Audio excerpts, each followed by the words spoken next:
And we're back to learning Photoshop in the year day 240. Let me show you how you can make black and white adjustments. So for example, turn this one, our original, into a black and white photo. One way to do it is to copy it first, pressing Ctrl J. We work on a copy and we go to image adjustments, and there's a black and white option.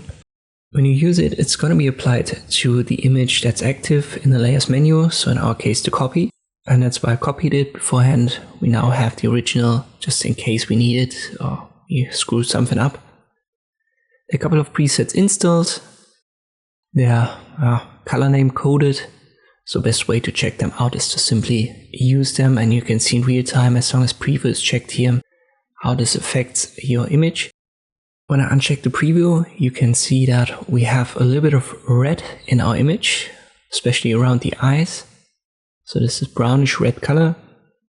Therefore, when I adjust the slider for reds, this is going to be affected. And that's how this menu in general works. It looks for the original colors, so there's a lot of blue and cyan in it. So when I adjust that, it's going to have the biggest impact. And always to the left, this makes the original color darker, and to the right, it makes it brighter. We don't have much magenta in it, and also greens are not as prominent.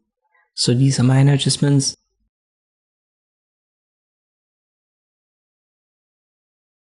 There are a little bit of yellows.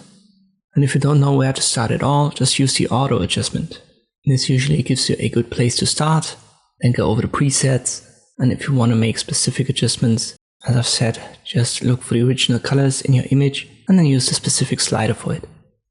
So once again, image adjustments and black and white.